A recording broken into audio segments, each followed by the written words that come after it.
Alhamdulillah ya, sampean kabeh cek barek aku ning ayu. Pastine melaju nang Tanjung Perak Siang gawe edisi dina Kemis saiki ya. 5 Juni 2025. Nah, ana sing spesial awan iki Cak Ning ya nang Tanjung Perak Siang. Aku gak dewe, aku gak ijen, tapi saya sudah bersama dengan 2 orang narasumber hebat ini di siang hari ini yang meluangkan waktunya begitu ya untuk apa namanya, nengokin ya studionya Pro 4 RRI Surabaya yang main ini konsepnya ya luar biasa. Yang pertama ya ada, Pak Bambang. Nah, ini luar biasa. Jadi untuk, siang hari ini ada Insinyur Bambang Haryo, beliau merupakan anggota DPR RI dari Komisi 7 dan juga ada Dokter Mahingut SMSI, beliau merupakan Dekan Visip UWKS. Nah, topike sing tak tampa ya Cak Ning iku antara pengusaha dan politisi. Tapi kita akan, langsung saja ini menyapa Pak Bambang di kesempatan siang hari ini. Sugeng siang, Pak. Sugeng siang, Mbak. Wow, Siang, Ning. Oke. ini saya emes loh ini ya, bisa fasih berbahasa Jawa. Ini jangan-jangan, putra asli daerah Jawa Timur? Ya, Jawa Timur. Jawa Timur. Wow, keren ini. Kemudian nanti kita juga, pastinya akan lebih mengenal lagi tentang biografi panjenengan boleh nggih, Pak Bambang nggih? Siap. Nah, kemudian ada juga Dokter Mahingut SMSI, kalau ini mah sudah familiar ini ya kan, di siang harinya, narasumber RRI Pro 4. Sehat ini Alhamdulillah. Pak Mangingut siang hari ini ya. Dari kampus kah tadi? Iya iya, benar, Bu, benar, Bu. Dari kampus Kesini. langsung merapat ke sini, baik. Nah, ini mengenal lebih dekat ya, Pak Bambang, ini luar biasa. Jadi ada Pak Bambang Haryo Soekardono, seperti itu. Nah, ini kalau boleh kami tahu, kan tadi karena saya emes di awal bisa berbahasa Jawa. Asli mana ini Pak, kalau boleh kami tahu? Kebetulan saya lahir di Balikpapan, karena bapak atau orang tua ini sebagai tentara ajudan panglima pada waktu itu. Jadi kalau komandannya pindah, panglimanya pindah, beliau juga ikut pindah. Oh, baik. Ini kalau asli Surabaya. Saya mulai dari umur 3 tahun sudah ada di Surabaya. Dan kalau orang tua kebetulan kalau bapak dari Jawa Tengah, bilangnya dari Semarang. Semarang. Ya, ibu juga Semarang lahirnya. Nah, Oke. tapi kalau keturunan, ya keturunan dari istilahnya kalau Mojopahit ya Jawa Timuran. Jawa Timuran. Ye, yang Brawijaya. Nggih, baik. Nah ini, sebelum berkiprah begitu ya, sebagai anggota DPR RI, ini sebelumnya ini kalau boleh diceritakan ini Pak, perjalanan karirnya panjenengan ini diawali Ya, di mana ini Pak waktu itu? kebetulan Ye saya mengawali dari usaha yang di mana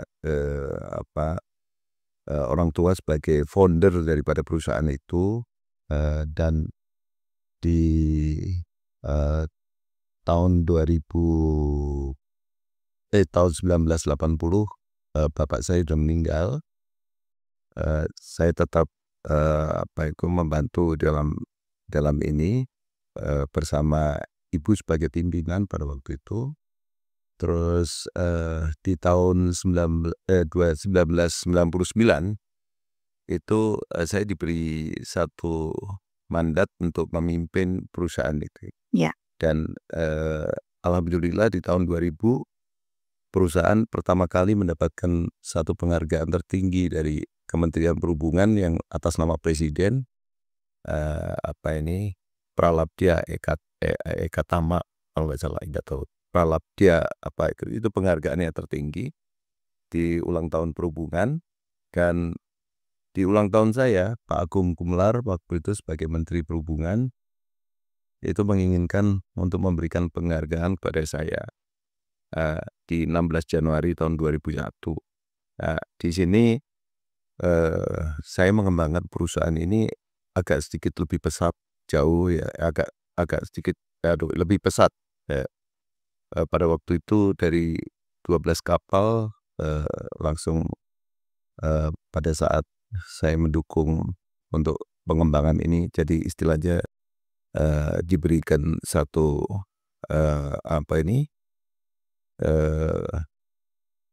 satu kepercayaan Ya, amanat begitu ya? ya untuk memimpin pada waktu itu. Alhamdulillah sampai dengan jadi kapal-kapalnya juga tambah besar, yang tadinya cuma 300 GT jadi sekitar 30.000 GT per satu kapal, itu menjadi 43 kapal di saat saya terakhir memimpin daripada perusahaan itu, dan saya kembangkan di bidang industri maritim. Pada waktu itu saya kembangkan satu industri galangan untuk maintenance daripada kapal-kapal Dharma Lautan, sehingga maintenance kita itu yang biasanya dilakukan oleh galangan lain, ini dilakukan oleh kita, sehingga bisa lebih dipercaya dan kita menginginkan untuk jauh lebih baik daripada kalau ditangani oleh galangan lain. Terus saya juga mengembangkan di properti, hotel, saya juga mengembangkan di sawit ya, kebun sawit. Kita kembangkan mulai dari 1.000 hektar sampai 10.000 hektar, alhamdulillah. Terus juga saya kembangkan lagi ke beberapa tambak ada di Cirebon, ada ini, dan saya kembangkan lagi properti, mall dan hotel, salah satu hotel yang ada di Aston. Tapi sebelumnya di tahun 2008 saya mengembangkan hotel juga di Lombok, dan sekarang termasuk hotel yang terfavorit, ter, ter, terpercaya, memberikan pelayanan terbaik di Lombok. Dan penghargaan-penghargaan pada saat saya pimpin itu rata-rata 1 tahun bisa sampai 14 penghargaan. Jadi selama lebih dari sekitar 12 tahun pada waktu itu ya mungkin sekitar 150 lebih penghargaan yang sudah saya terima, baik itu dari presiden, menteri, dari BURI, terus dari beberapa negara di dunia, mulai dari Prancis, dari Inggris, terus dari Spanyol dan sebagainya. Jadi penghargaan dari gubernur juga begitu banyak, gubernur dari semua daerah yang jadi ini termasuk dari penghargaan dari masyarakat. Usaha kami ini mendapatkan satu respon positif ya, banyak sekali viral dari berita-berita yang ada di kapal-kapal kami, dan ini pujian-pujian daripada masyarakat ini terus mengalir. Dan sekarang ini yang mengoperasikan daripada perusahaan adalah adik saya sendiri, Pak Heru ini. Baik. Ya, iya, makasih. Berarti memang ini yang Setelah saya jadi setelah saya jadi di politik ke anggota dewan, waktu itu pertama di Komisi 6, Komisi BUMN yang industri dan perdagangan. Sekarang di Komisi 7, industri pariwisata, UMKM, Ekraf, BSN dan sebagainya. Terus setelah itu sekarang di pernah di Komisi 5. Komisi 5 ini ya komisi infrastruktur. Ya. Nah, itu pengalaman dari. Berarti memang ini betul ya antara pengusaha dan politisi. Nah, itu dia. Kemudian menemukan apa ya, waktu itu titik balik akhirnya berkiprah di ranah politik ini, Pak. Apakah memang ada passion di sana atau seperti apa waktu itu? Jadi begini, Ya. kami sebagai pengusaha angkutan ya, transportasi, itu sebenarnya kalau kita melakukan sesuatu usaha itu dan apalagi di asosiasi itulah bagaimana kami harus pada waktu jadi pengusaha kami harus bisa meyakinkan kepada publik bahwa perusahaan kami adalah yang terbaik, gitu, memberikan pelayanan terbaik. Itu sama dengan politisi. Jadi meyakinkan pada konstituen bahwa saya adalah yang dipilih oleh konstituen. Itu hampir mirip. Nah, pemerintah ini pada waktu saya jadi pengusaha itu adalah yang memberikan fasilitas perizinan dan sebagainya, tapi dia juga mengeluarkan satu kebijakan. Nah, ini hampir sama dengan kami di dunia politik, yaitu apa? Bagaimana cara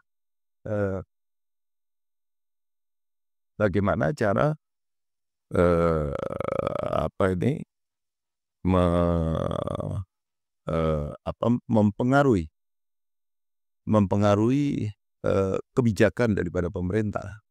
Ini sama dengan kita, sama dengan kami di politisi atau di DPR. Itu bagaimana cara merubah sikap kebijakan ya yang dilakukan oleh pemerintah. Kami sebagai pengawas, kami sebagai pembuat anggaran sama-sama dengan pemerintah, kami juga sebagai pembuat undang-undang sama-sama dengan pemerintah. Bagaimana caranya pemerintah itu bisa mau seperti apa yang kita inginkan untuk kepentingan masyarakat, karena kami sebagai wakil daripada rakyat. Jadi wakil ya Pak. Jadi rakyat itu nomor satu, di atasnya daripada DPR. Kalau pemerintah itu kalau di politik ini agak lebih enak, karena pemerintah itu adalah pelayan daripada rakyat. Jadi tidak boleh namanya pemerintah itu berani terhadap rakyat, karena dia pelayan. DPR juga begitu, tidak boleh berani kepada rakyat, karena kami ini adalah wakil daripada rakyat. Nah, di sini bagaimana cara kami mempengaruhi pemerintah ini agar membuat kebijakan atau melaksanakan kebijakan yang sudah dibuat dalam undang-undang itu untuk kemakmuran daripada masyarakat atau apa yang diinginkan oleh masyarakat. Jadi ini hampir sama di perusahaan juga begitu. Bagaimana kami merubah satu kebijakan, misalnya tarif ini butuh kenaikan tarif agar pelayanan yang kami berikan kepada masyarakat itu bisa maksimal, gitu. Nah, dengan adanya itu kami pengaruhi pemerintah sehingga pemerintah mau apa yang kita inginkan demi untuk kesejahteraan daripada masyarakat, yaitu memberikan jaminan satu keselamatan, memberikan jaminan satu kenyamanan, memberikan jaminan satu keamanan di transportasi publik, gitu. Jadi ini hampir sama kami, makanya setelah kami masuk di politik itu nggak beda jauh. Apa yang dilakukan di perusahaan itu bagaimana ya, misalnya pada waktu kami memperjuangkan kenaikan tarif di zamannya Pak Imam Utomo sebagai gubernur waktu itu. Nah, itu juga begitu. Pak Imam Utomo nggak merealisasikan pada waktu itu. Saya marah besar waktu itu. Akhirnya saya hentikan lintasan yang ada di Madura. Nah, ini rasanya kalau tarif kurang, akhirnya kapal-kapal pada mati semua. Ini saya tunjukkan pada publik, saya tunjukkan pada pemerintah. Nah, ini seperti itu, dan akhirnya masyarakat juga tadinya marah dengan saya. Tapi begitu saya jelaskan, bayangkan ribuan masyarakat Madura pada waktu itu hampir hajar saya. Tapi begitu saya jelaskan, masyarakat itu malah berbalik. Jadi mereka menjadi istilahnya kecewa dengan kebijakan daripada waktu itu pemerintah daerah. Dan untung pada waktu itu ada Menteri Perhubungan yang telepon saya. Saya Jenderal Agung Gumelar, Menteri Perhubungan, Pak Bambang, jalankan tuh kapalnya. Semua. Itu tidak hanya kapal kami, tapi kapal semua ikut kami sebagai ketua asosiasi. Terus saya bilang sama Pak Agung, mohon maaf Pak Agung, saya tidak akan menjalankan kalau Pak Imam Utomo belum naikkan tarif. Akhirnya diatasi oleh Pak Agung, dinaikkan sama Pak Agung langsung tanpa melalui Pak Imam Utomo waktu itu. Nah, akhirnya selesailah permasalahan itu dan masyarakat bisa mendapatkan pelayanan transportasi terbaik pada waktu itu. Jadi ini seperti itulah pengaruh-pengaruh kebijakan yang saya lakukan pada waktu saya menjadi pengusaha. Ya itulah sama dengan peran politik, sama dengan seorang politisi. Makasih. Jadi berangkat dari pengusaha bisa merasakan apa yang dirasakan oleh rakyat begitu ya Pak Bambang ya? Akhirnya sekarang di ranah politik bisa menyuarakan begitu ya, apa yang menjadi unek-unek batin masyarakat. Nah, Pak Mangyud melihat cerita Pak Bambang tadi ini memang sudah sepatutnyakah ya sebagai seorang pemimpin atau leader tuh demikian begitu ya, merasakan yang ada di bawah kemudian mengimplementasikan apa yang harus diambil keputusannya begitu ketika sudah menjadi seorang leader. Seperti itu Kak Pak Mangyud? Ya, terima kasih Bu dan para pemirsa. Ya. Apa sih sebenarnya keterkaitan antara pengusaha dan politisi ini? Ya. Mengapa pada masa sekarang, terlebih setelah reformasi, politisi itu umumnya lebih banyak berlatar belakang daripada pengusaha? Pengusaha, iya.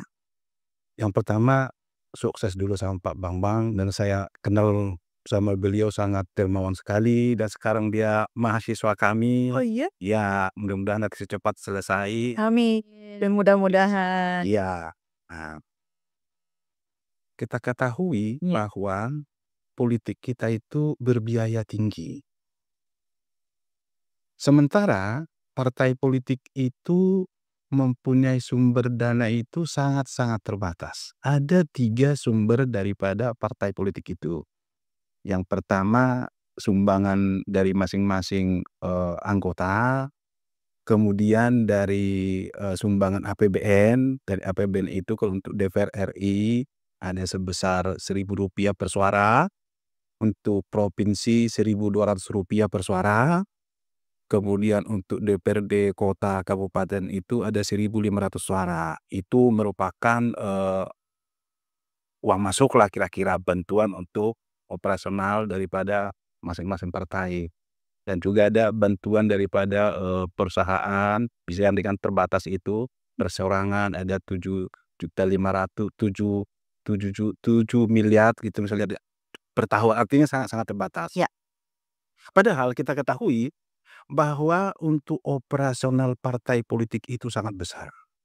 Sangat-sangat besar, dia butuh kantor, butuh karyawan, butuh dan lain-lainnya itu, banyak gitu. Sehingga partai politik itu sangat membutuhkan sumbangan dana yang besar. Maka partai-partai politik itu berusaha memasukkan kadernya orang yang sudah sukses di perusahaan. Itu sebenarnya. Jadi mengapa? Karena bisa untuk membantu menggerakkan roda pemerintahan dari partai ini melalui sumbangan daripada kadernya gitu kira-kira. Padahal sebenarnya kalau kita jujur bahwa politisi yang berlatar belakang daripada pengusaha itu, dia tidak butuh uang kok.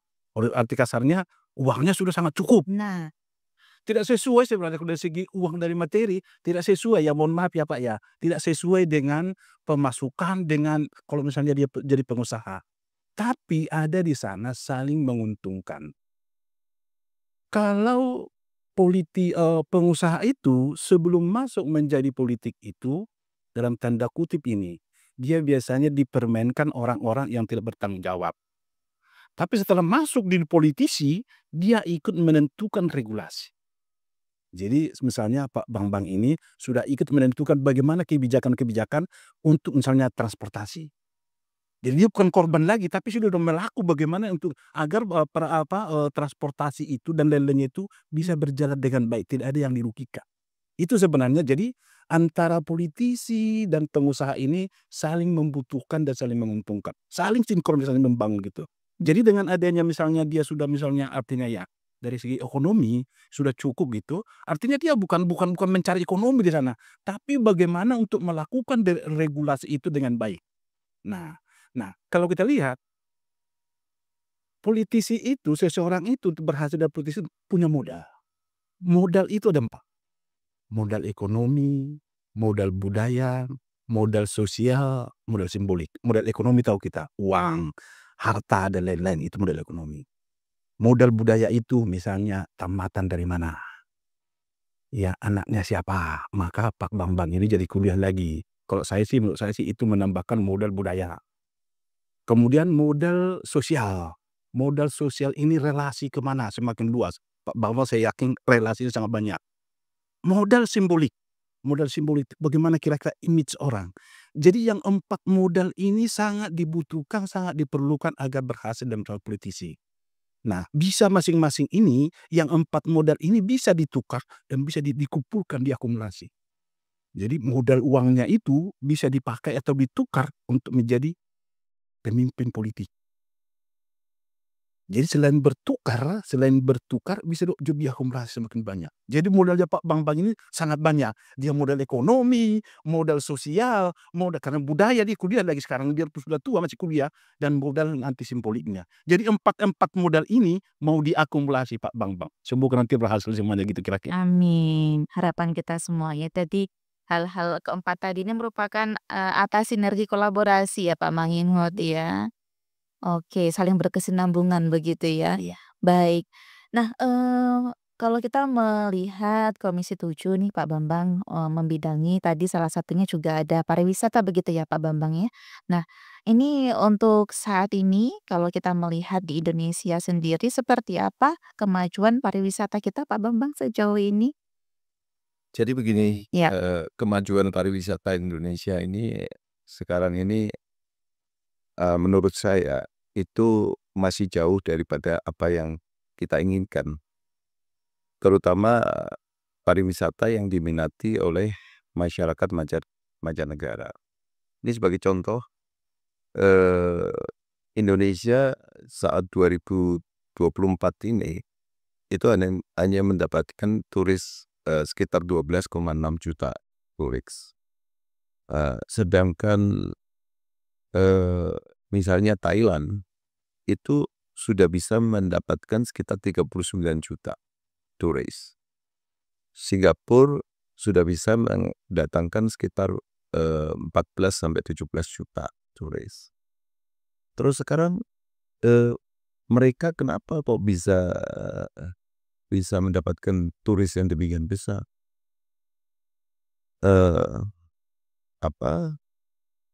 Sedangkan Indonesia tidak. Nah, untuk pariwisata itu sumber istilahnya yang menjadi daya tarik. Itu ada yang pertama adalah tentu alam. Yang kedua pariwisata budaya. Yang ketiga baru pariwisata buatan. Ini teori yang ada di pendidikan pariwisata. Budaya, alam. Kita ini kita ini punya alam ini luar biasa hebat. Kita punya jumlah gunung lebih dari 200 gunung, ada 250 gunung. Kita punya gunung itu berapi, gunung yang tidak berapi ada juga sekitar 250. Total itu 500 gunung dan pegunungan yang sangat panjang. Ada Bukit Barisan, ada Muler, Suwarnol, itu pegunungan yang ada di Kalimantan, kalau tadi Sumatera. Terus ada pegunungan Jayawijaya yang Sulawesi, terus juga di Papua, terus ada Sulawesi juga begitu. Jadi daya tariknya luar biasa. Kita bisa nyampe ke puncak gunung dengan menggunakan mobil. Itu satu-satunya di seluruh dunia. Ke Dieng, ke Tangkuban Perahu, ke Ijen, ke Bromo, dan sebagainya. Di luar negeri nggak ada. Kita untuk lihat Fujiyama itu harus dari jauh, dari sekitar antara 15 sampai 20 km. Tes. Iya. Masih bunyi. Masih. Cukup jauh. Ya. Jadi di sini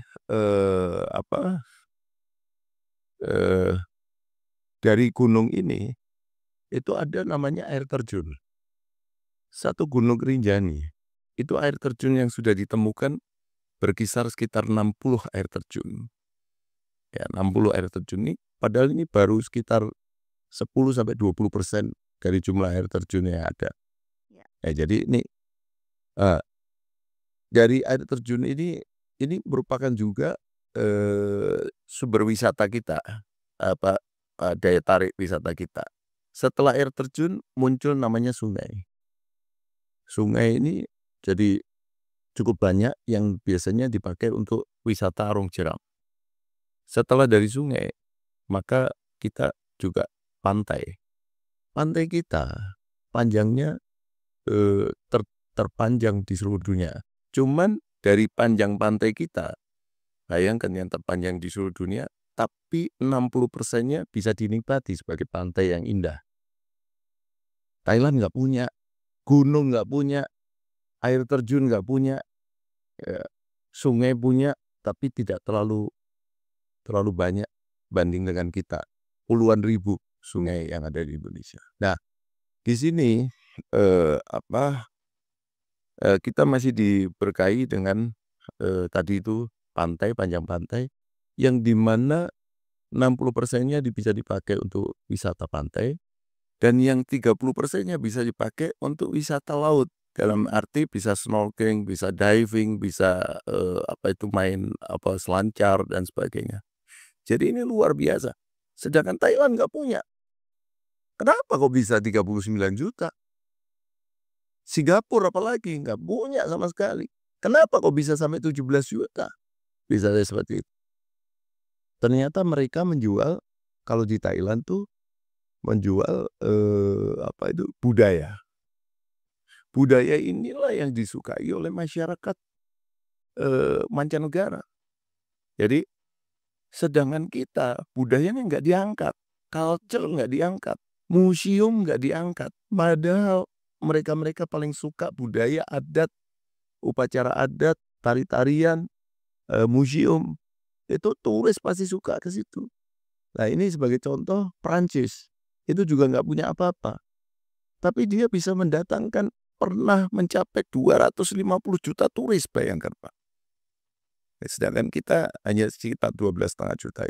Iya. Nah, terus masih ada lagi setelah budaya ini, dan saya sudah sampaikan, begitu saya cek suku bangsa yang ada di Thailand hanya 6 suku. Kita punya 1.243 suku. Kita punya etnis yang begitu banyak, suku yang begitu banyak. Ya. Kerajaan kita ada kurang lebih 400 yang sekarang masih tersisa 128. Sedangkan yang namanya Thailand, dia cuma punya 3 kerajaan. Malaysia yang turisnya bisa 29 juta, dia hanya punya 9 kerajaan.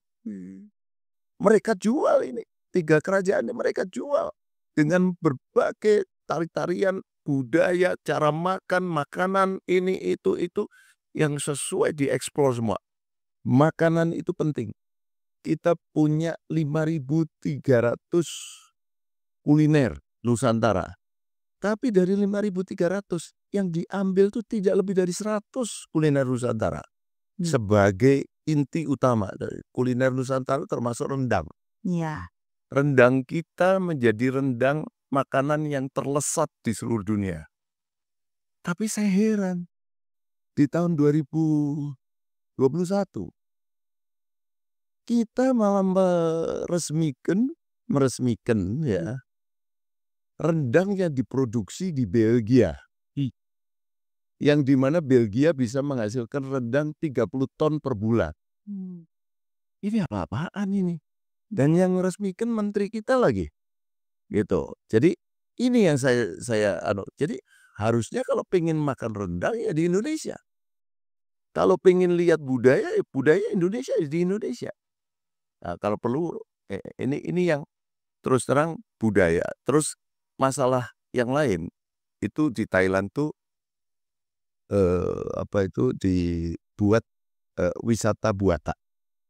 Wisata buatan tuh misalnya dia membuat floating market, jualan di sungai. Ya. Padahal itu bukan sungai itu. Itu kalau jenengan lihat sampai ke 5 kilometer di sana, itu ditutup. Jadi itu kolam bukan sungai. Saking kita dibohongin, diberi satu ketertarikan untuk mencari ikan yang warnanya hitam.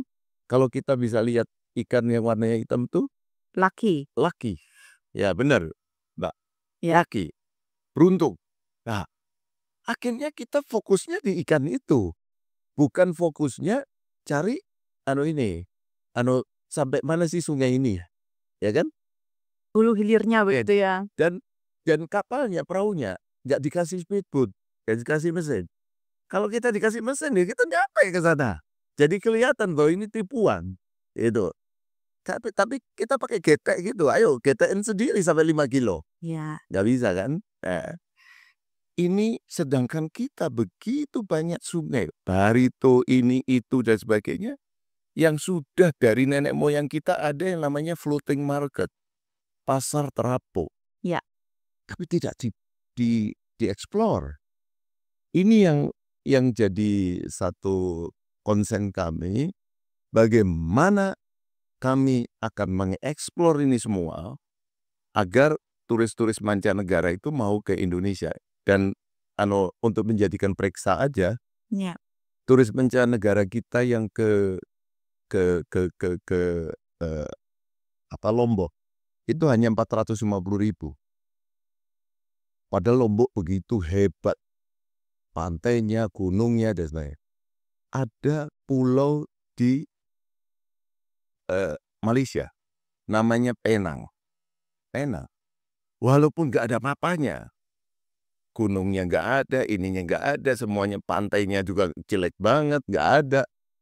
Tapi dia bisa menghasilkan 8 juta turis setiap tahun. Jadi ini yang harus kita, gimana caranya wisata-wisata ini, termasuk wisata permainan, ada Pak di sana drum band pakai ini, Kecrekan begitu. bukan pakai Oh, tari-tarian dance begitu Pak? bukan anggota tubuh. Oh. Jadi lah itu yang disukai oleh teman-teman yang dari Indonesia.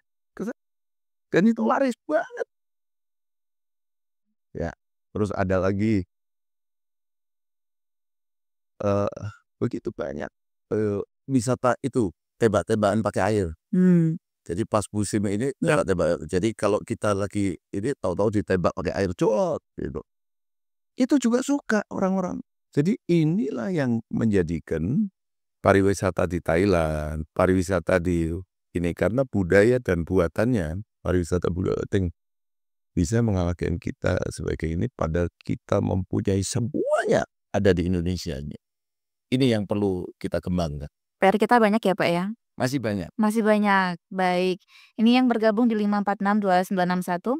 Coba sapa dulu. Halo. Putus, baik. Nah, PR kita masih banyak sekali terkait dengan pariwisata. Jadi memang Indonesia dianugerahi ya Pak Mangun ya, SDA-nya yang luar biasa kaya raya begitu ya kan. Tapi tadi itu ternyata terkalahkan oleh buatan. Nah, ya, buatan dan budaya mereka yang kecil Ya baik. tapi dieksplor. Baik.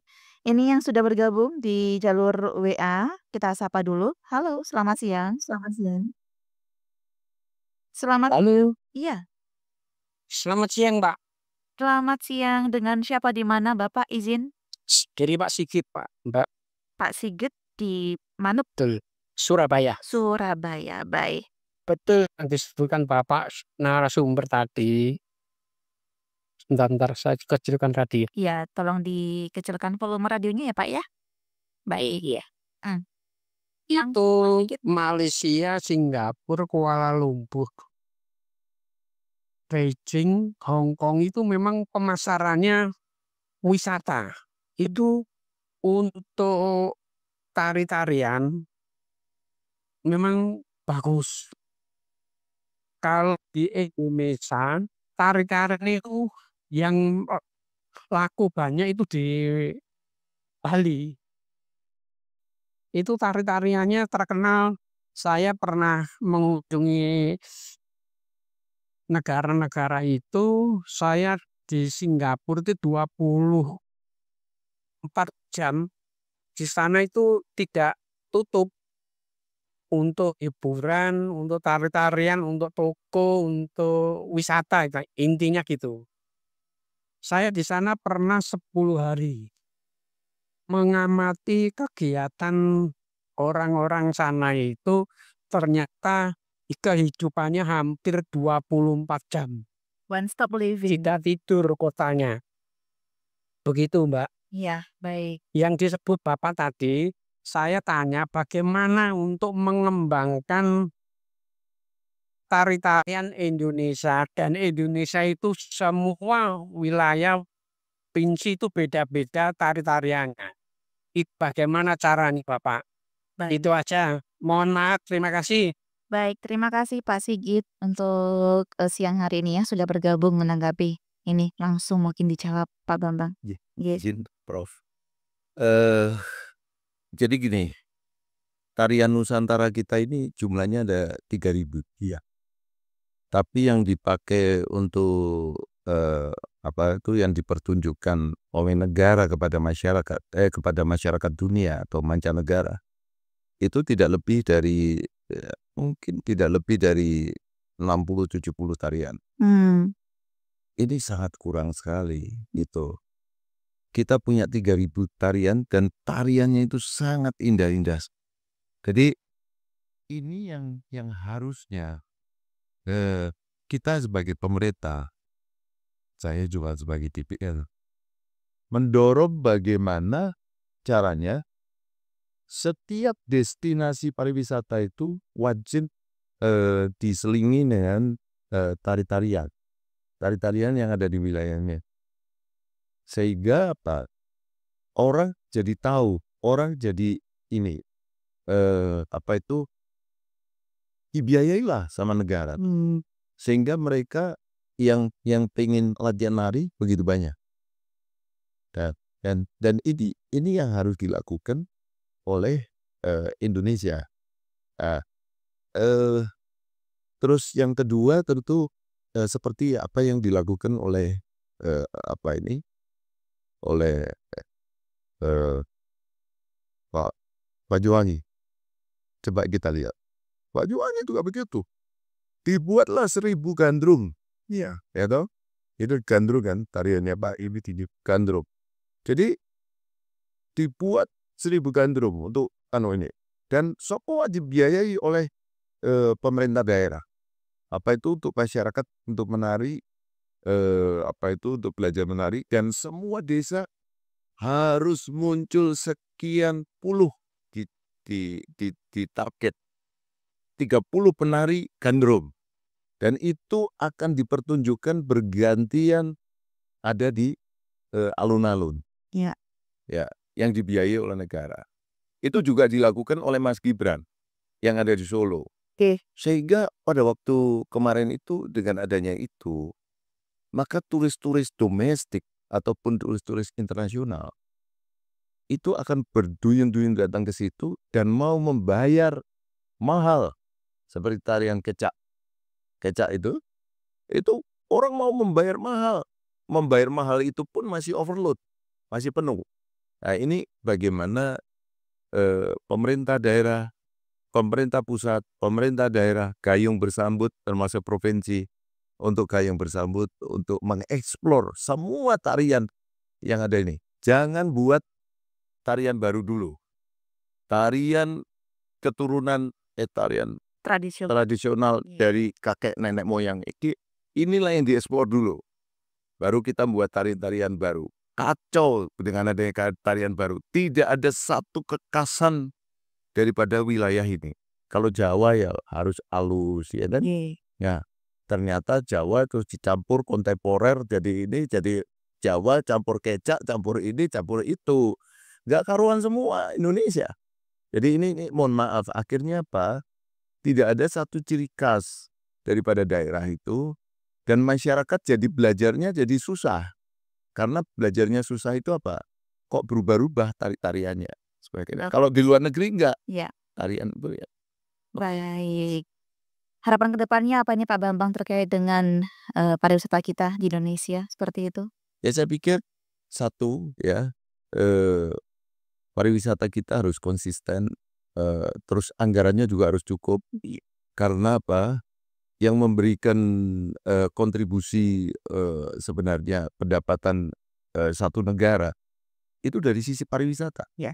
Ini Arab Saudi sekarang sudah nggak terlalu menjagakan minyak, tapi dari wisata religinya. Ya, baik. Jepang juga begitu, tertinggi di atasnya manufaktur sekarang dan sebagainya. Jadi mari kita dukung pariwisata Indonesia ini dan kita eksplor semaksimal mungkin dan masyarakat mau belajar dari wisata-wisata budaya, jadi bukan hanya alam tapi budaya yang lebih dieksplor untuk Indonesia ke depan yang diminati oleh masyarakat dunia. Terima kasih. Ada tambahan Profesor Manghihut monggo? Iya, terima kasih. Ya. Siap. Sebenarnya yang disampaikan Pak Bambang sudah luar biasa, tapi saya yang mau menekankan begini. Ya. Wisatawan datang berkunjung ke satu tempat apabila destinasi itu unik. Kalau tidak unik, tidak akan dikunjungi. Yang pertama. Yang kedua, mau wisata alam, mau wisata apapun itu semua, kalau tidak dikonstruksi, kurang bernilai. Jadi alam itu bisa menjadi bagus dikunjungi orang apabila dikonstruksi. Jalannya bagus, masyarakatnya menerima fasilitas yang lain ada. Jadi artinya harus dikonstruksi semuanya itu agar bernilai, itu yang kedua. Yang ketiga, ada yang perlu saya tekankan dalam hal pariwisata budaya. Ya. Pariwisata budaya sudah berjalan kita lakukan. Tapi budaya pariwisata belum. Ada dua istilah ini berbeda. Pariwisata budaya sudah kita lakukan, tapi budaya pariwisata belum. Baik. Apa perbedaannya? Tari-tarian sudah kita pertontonkan untuk wisatawan, itu pariwisata budaya, ya kan? Kemudian misalnya yang peninggalan nenek moyang kita pertunjukkan, itu pariwisata budaya. Baik. Tapi kalau budaya pariwisata, artinya kegiatan pariwisata itu menjadi tradisi kita, kebutuhan kita. Apa yang membedakan misalnya Bali? Bali itu mereka mempertunjukkan budaya pariwisata dan pariwisata budaya. Baik. Jadi segala aspek yang mereka lakukan, mulai dari agama, pertanian, apapun itu pariwisata. Ya, baik. Orientasinya pariwisata. Nah ini pariwisata budaya belum kita budayakan di Indonesia. Baik. Nah ini yang perlu, sehingga jadi orang tidak mengenal lagi orang Indonesia itu di bagian mana Bali ya. Karena Bali yang mengkonstruksi itu semua gitu. Baik. Bagaimana kita mengkonstruksi ini bahwa budaya pariwisata harus kita budayakan. Ini menjadi budaya kita sehingga segala sesuatu aspek kehidupan kita itu mendukung pariwisata. Jadi kalau secanggih apa misalnya, mohon maaf ya, di kampung saya Danau Toba. Danau Toba itu luar biasa. Dan itu salah satu sekarang program yang sangat untuk pariwisata. Ya, baik. Tapi kelemahannya di mana? Budaya pariwisata belum di sana. masyarakat belum menerima, belum membuat itu bahwa pariwisata itu menjadi miliknya sendiri. Mungkin itu yang bisa tambahkan. Kelas merupakan PR kita semua ya Kang Angger, ya baik. Terima kasih Pak Bambang untuk siang hari ini, anggota DPR RI Komisi 7 dan juga Dr. Mahingut SMSI dengan Visip WKS telah meluangkan waktunya buat berempat ya Pak ya. Terima kasih banyak. Kami akhiri untuk Tanjung Perak Siang spesial edisi kali ini nggih Cak Ning matur sembah nuwun sanget. Aku Ning Ayu Arta pamit rumiyin. Wassalamualaikum.